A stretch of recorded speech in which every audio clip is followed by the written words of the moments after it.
check in with you, Lucrezia, if it would feel safe to go back to explore that rage. Maybe not all the way, maybe just another layer. Just check if that's a real yes, or if there's a part of you that's feeling a bit resistant.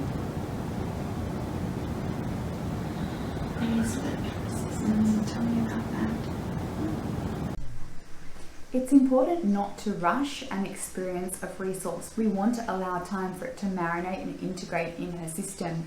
So before this bit of the video starts, I'm actually hanging out for a good few minutes with Lucrezia, with one hand under her sacrum and one on top of the sternum. And this can feel incredibly protective. And I can feel, as I just hang out there silently, that her body is really starting to respond. I can feel parasympathetic activation, and you might see there are a few little lovely twitches that come through her torso.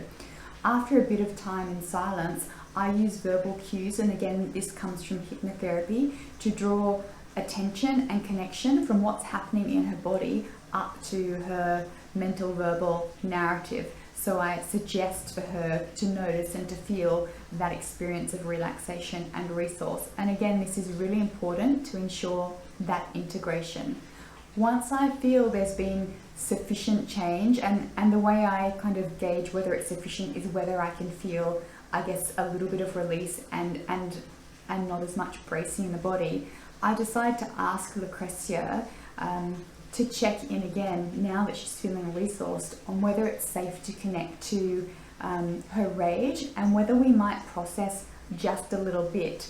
So by suggesting to her it's only going to be a little bit of the rage rather than just rage in general, it's providing a bit of safety. There can be this fear when working with emotional release that something is going to be ripped out of you and just you're not going to come back from it. So if we sort of go with the idea of just emptying out a little bit, it provides a lot more safety and readiness. Now, when I ask Lucrezia, I'm working with permission, which when working with childhood abuse is really important because it's remedying this old experience of not being asked permission and being invaded and harmed. So permission is very, very important. Another reason I'm asking permission is because earlier in the session, she has expressed her resistance. So with this work, with permission, we are always working to empower the client to tell us what is safe and what is not safe.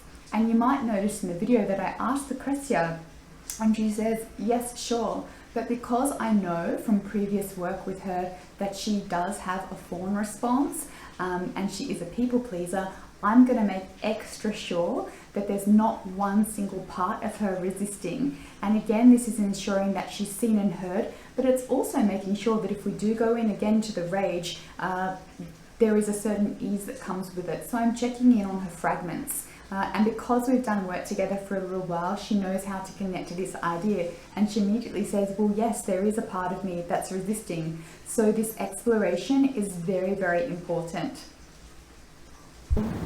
Yes, or if there's a part of you that's feeling a bit resistant.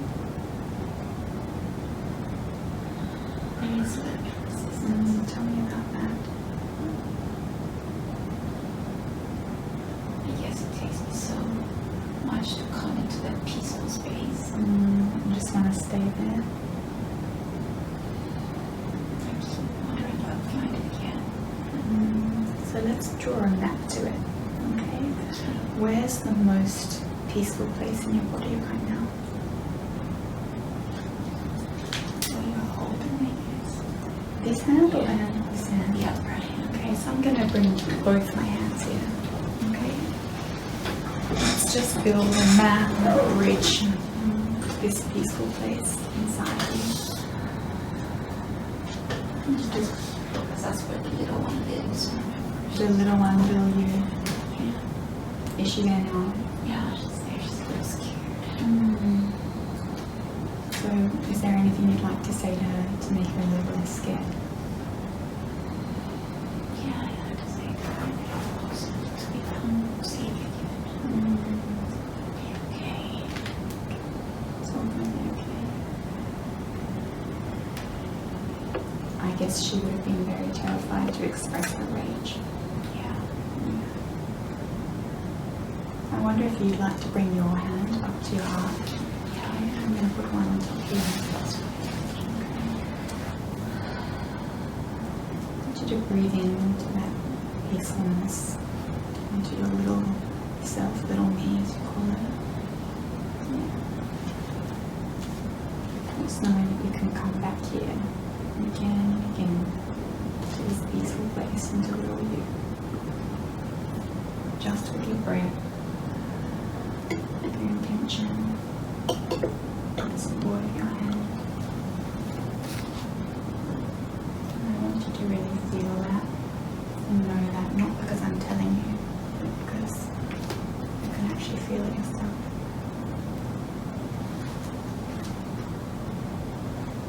And you let me know when you really know that that's true.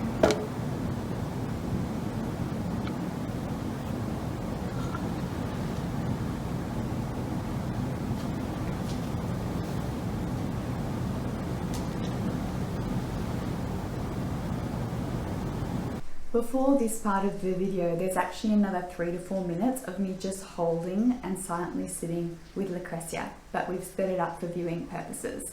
In this section, we've identified that there is a little bit of her that is resistant to going back and exploring a layer of her rage.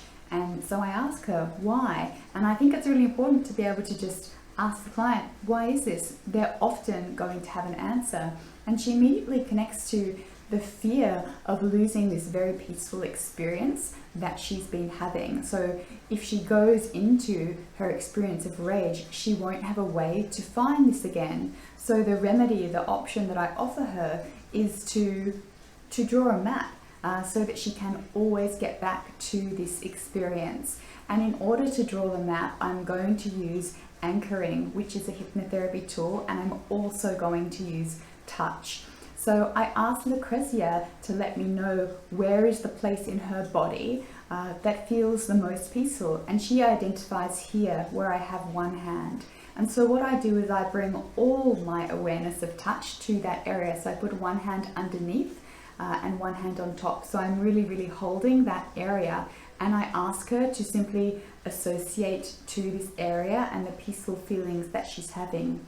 She herself connects to this idea that that's where little me lives, and for Lucretia, little me is her inner child, and little me is really worried about feeling the rage. And I guess part of this little bit here is again about her being seen and heard and allowed to express, which was something that little Lucretia did not have back then. So I verbalized to her, it would have been really scary and not safe for her little self to feel and to express her rage. And there is something, I think, about providing that level of being seen and understanding that provides a readiness to then go into it. So once I've got my hands there, something else I do to add to this experience of anchoring is I ask her to bring her hand here, and I let her know that she's able to connect into this peacefulness just with her attention and her breath and potentially her hand. So this way I'm actually giving her a self-care tool and this map that she can use to get back to these feelings of peacefulness. To ensure that the anchor is integrated and taken on and be able to use for self-care, I need to move from an experience of co-regulation and support to one that is self-regulation and self-empowered. So you can see that I'm there with my hands for a little while, and then I actually take them away, so she's having her own experience of integrating that anger. And I also ask her to let me know when she knows and feels that experience as true and integrated. And this is very important because what I'm doing is providing suggestion and support, but what we want is for Lucretia to integrate that experience so she can take it off the table and into her life.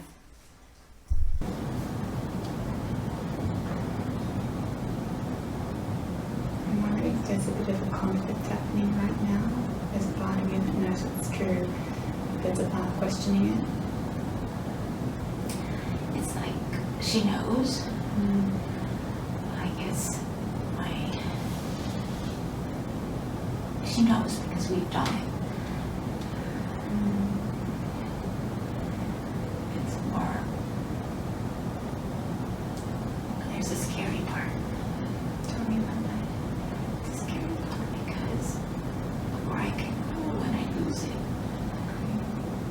Can you go on your own? It's like a crazy state.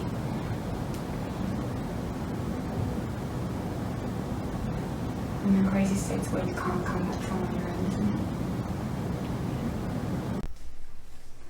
Now, while I'm in the experience of waiting for Lucretia to tell me that she's integrated that feeling of being safe to explore her rage and be able to come back to her peace, I can sense that maybe there is another fragmentation and resistance occurring.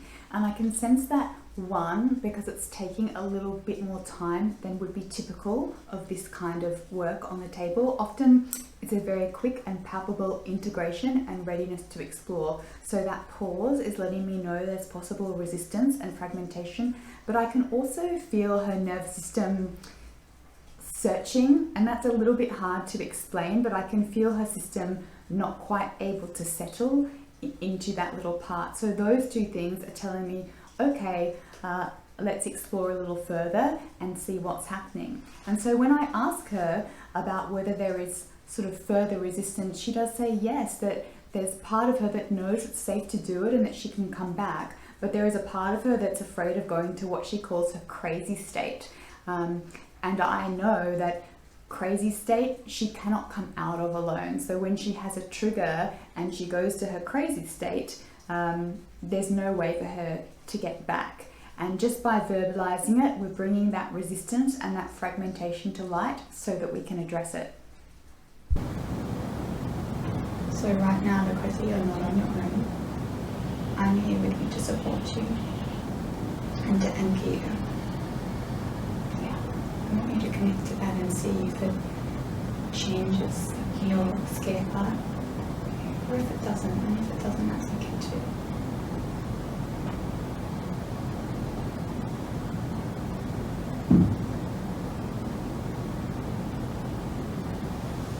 What's that nice smile? Yeah, she trusts you. Oh, it's nice. In this section, I'm providing Lucretia with support and an anchor to the present. And this is really important because when somebody is experiencing trauma in the past, they're all alone and there's nobody to help them with it. So by bringing awareness to the connection here in the present, I'm helping her increase her capacity to experience and deal with whatever is inside her. In this case, that's rage. This also goes a long way to intent not to re-traumatize. Because we're dealing with a young part of Lucretia, little me as she calls her, there is this possibility for a client to go back into a regress state, and we don't want that. So by anchoring her to the present and to the relationship in the room, we're ensuring that she's present and she's not going to regress, which has potential for re-traumatization.